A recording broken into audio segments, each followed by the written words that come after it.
good ball fake. Wow.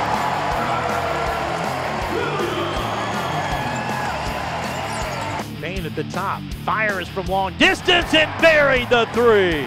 Campaign says I'm a pretty good guard myself. Left side, three on the way. Front of the rim on Payne, but the tomahawk stomp by Williams. It's Sapp, throws it up to Frere at the buzzer, and he banked it in! He banked it in from 35 feet at the buzzer.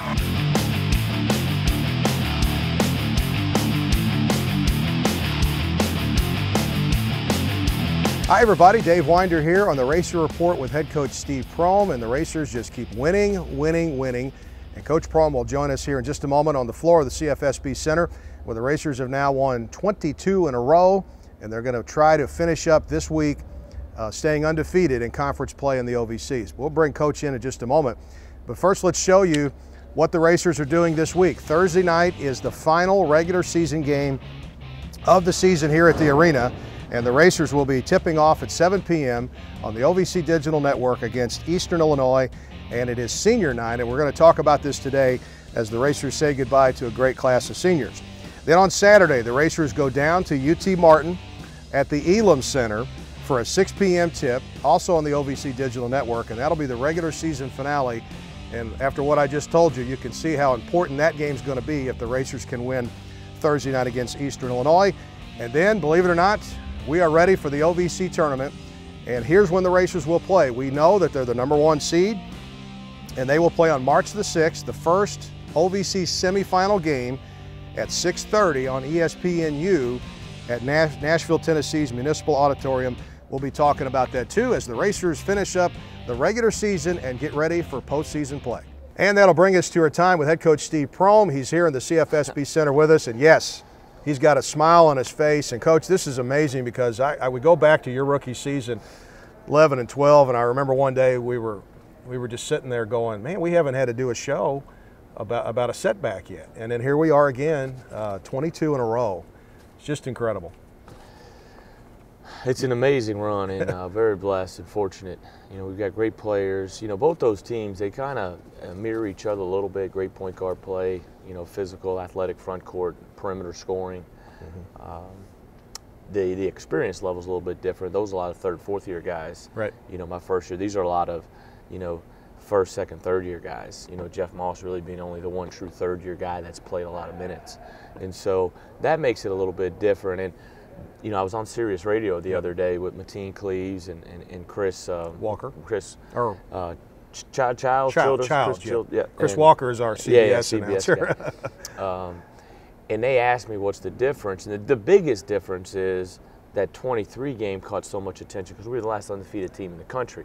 Right. This 22 game streak has come within the regular season during the midst of the year, and so it hasn't caught, you know, wildfire, you know, as a 22 game winning streak probably should, but our guys have done an amazing job. And I was talking with a big fan the other night, and I was like, do you think people really realize that twice in the last 4 years we've had two 20-plus winning streaks? So we've been blessed, very, very fortunate. And the other thing, before we take a look at the game against Austin Peay, the other thing is, in the history of Murray State basketball, they've never had consecutive December, January, February undefeated. So that's pretty amazing too. So let's go ahead and roll it here. Coach, the Racers just played the one game last week, and we were talking about the bye week came at a good time because your team did need some rest to kind of catch up.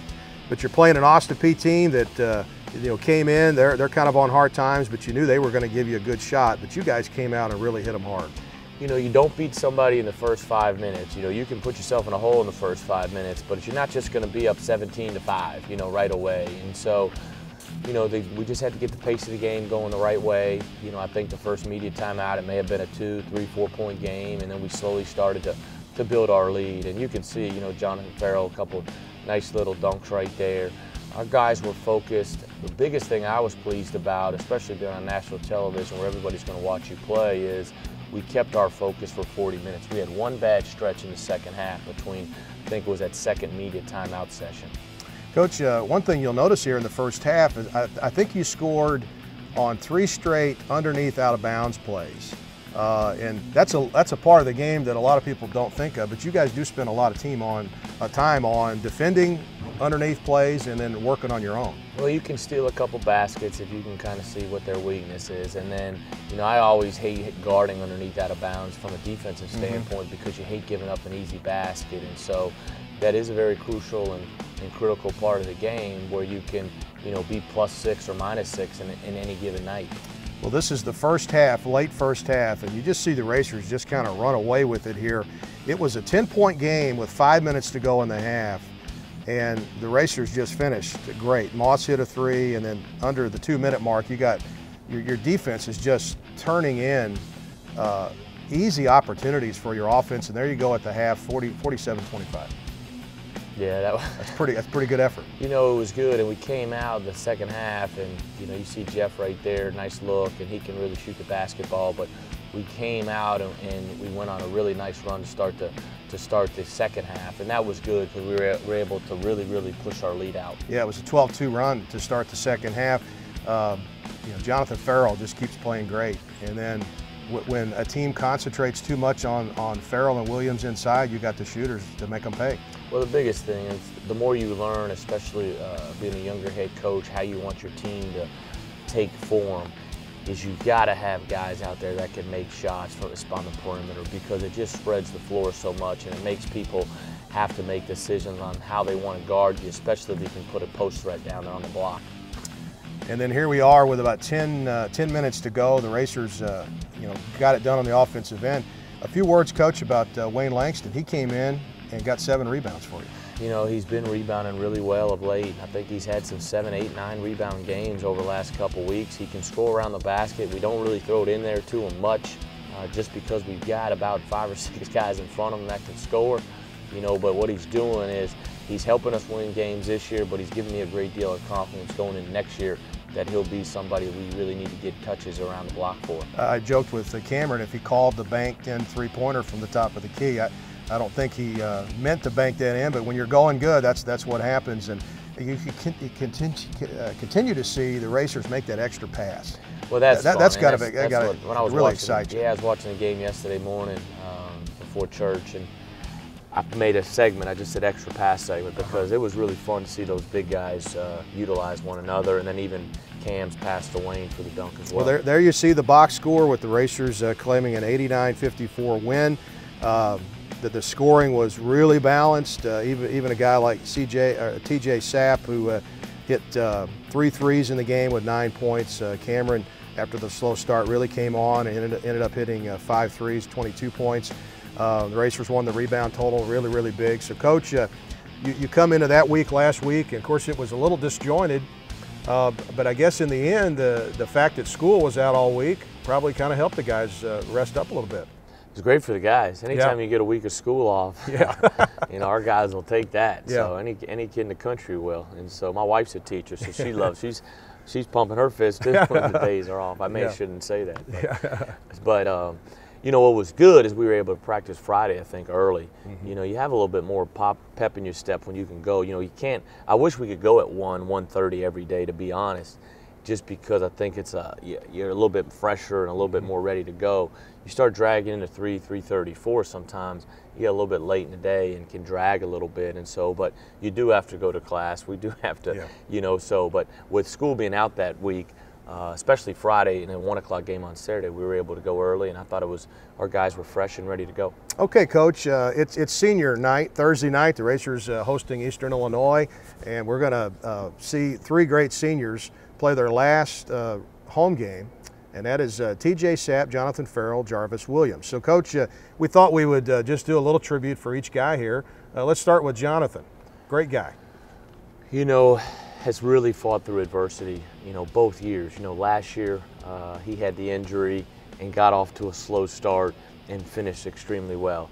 And then this year, same thing, the hip injury, and we didn't know if we were going to play him, redshirt him, what we were going to do, maybe kind of figured out the first 9 games and then go from there. And now he's got himself back in the tip-top shape. He's such a great leader. He's been such a positive influence on this program, on the younger guys, best defensive post player, and somebody that makes the extra pass.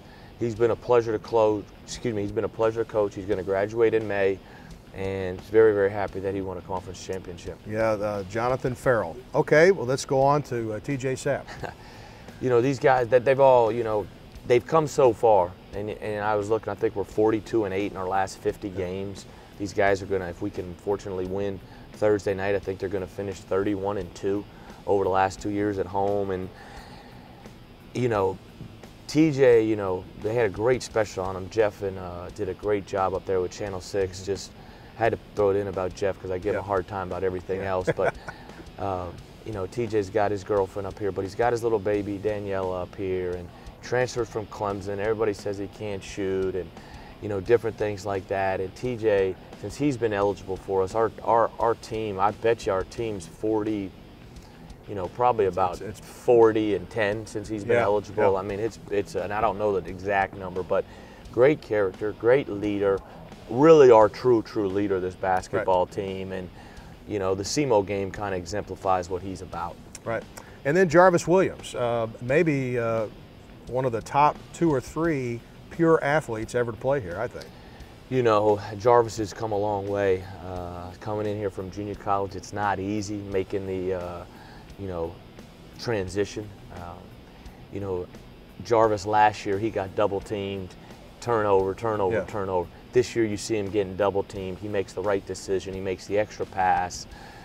You know, he's grown so much even in this year. You know, we had a lot of struggles early in our season, in the fall practice, and Jarvis really sold out to these guys to get better, and he's another one. All 3 of these guys are going to graduate in May, and I'm really proud of that. If you can graduate and win championships and do the right things on and off the floor, that's a special thing. But Jarvis has got an awesome personality. I think the thing he did with Channel 6 in the interviews was just shows the lighter side of him, and he's been a pleasure to be around, and really going to miss all 3 of those guys. They've been you know, they were so proud the other night in that locker room because there's a lot of pressure to play here at Murray State. Right. It's just, that is what it is. It is. And for a men's basketball player to play at Murray State, there's a lot of pressure. You look around, you see all these banners. You walk in our locker room, you see the pros, you see the All-Americans, you see the Player of the Years, you see the NCAA, OVC, NIT, you see all that stuff. And they hadn't been on the wall yet. Yeah. And that's all they said the other night. And that was fun to see. He goes, we're on the wall. We're on the practice facility wall. Yeah. You know, and they're really sold out into being a racer. Yeah. And you have to do, I tweeted this out the other day, there's more, you just have more responsibilities here. And that's why we got to continue. You have to interact with the public. You got to sign the little girl's autograph. You got to take the picture, because it means a lot to the people here. And that's why we got to continue to build our support for our program and continue to push the envelope to see how much we can grow this program. Okay, so what you just said brings us into senior night on Thursday. It's always been an emotional night, but I tell you what, since the Ivan Aska bunch and Dante, and then Isaiah and Ed, and yeah, it's a tough night. It really, and then you got to turn around and play a ball game against a really good EIU team. Yeah, we're very good, very good. And you know, you look at Coach of the Year, it's, you know, Jay Spoonhauer and Heath Schroeder. They've done amazing jobs, and obviously Neubauer and Rick Burden. And there's a lot of guys in our league that have done a great job. But EIU's very good. Had a terrific win the other night against SEMO, or last night against SEMO, because they played on TV. Right. So they moved the game to Sunday. But senior night is an emotional night because you've invested in these guys, and they've invested in you, and they've invested in this community. And I know there's a lot of things going on Thursday. We've got the district tournament here, and you know, I wish we could work together somehow. You know, if we could get our, you know, the administration here to work with the high school, and so that stuff doesn't happen, because this is the second time this has happened this year. You know, and in a town like that, you can't afford for stuff like that to happen. But we really need to get out here and say thanks to these guys, because they impact this program, they impact this town, they impact this school, they impact this university, and they put this university on a national level. And we need to say thank you, and I really appreciate, I know what they've done for me and my family, and so I can't thank them enough. Coach, I really appreciate your heartfelt words. I know it's all coming from the heart, and it's going to be it's going to be emotional Thursday night when we say goodbye to these guys. Okay, real quick, Coach has already, I think he's earned $7,500 for the Lupus Foundation through his participation in the Infinity Coaches Charity Challenge. Coach, you made it to the next round. We need to keep going here. We got till Sunday, right? Yeah, we've got till Sunday. March the 1st is the last day. We're in the Sweet 16, but now it's not going to 12 or 8. It's going down to the Final Four, and we're kind of hovering around 12th place. And you know, we've got, and I appreciate everybody that's taking the time to vote and to try to help the dreaded disease of lupus. But let's try to make one good last push, and if we as high as we can get. It may end up being 6-5, but let's make one last push, get off that 12 spot, get on there and vote. And I think if we don't get out of this round, it'll be $10,000 that we raise for the Lupus Foundation, which is incredible and very appreciative from me and my family. But let's try to make one more hard push. All right, Coach, good luck this week, big week, and hopefully the Racers can keep on winning. I hope so, too. Appreciate it. Head Coach Steve Prohm. We'll see you next time on the Racer Report. And as we leave you today, here's the voice of the Racers, Neil Bradley. He had a good week, too. Down on the low block, it goes to Williams. Tries to back down his defender. Puts the hook shot up and in. Racers beat the pressure. Campaign shakes Morton. Finds Farrell for the stuff. Comes back out to Payne. They go to the mid block to Farrell. Tries to back his man down with the hook off the glass and in. Down on the low block, Farrell now to Sappa, catch and shoot three, and it's good. Inside, Moss finds Farrell. He stuffs it and draws the foul. It'll be a three-point play opportunity. Seymour on the wing, finds Farrell, drives in and stuffs it. High baseline, it was cut off nicely. Now shoots the fadeaway three, and finally he's off the schneid. It's good. He's deep on the far wing. Shoots a deep three and hit that one. That's the thing about Payne, Dave. Once he starts hitting them, he can hit a bunch. But inbounds to Seymour. They want to push it. They got a 4-on-2 break. Finds Payne for three. Good! Three straight for Payne. Lomo, jump pass to Rambo, drives inside and hits the layup.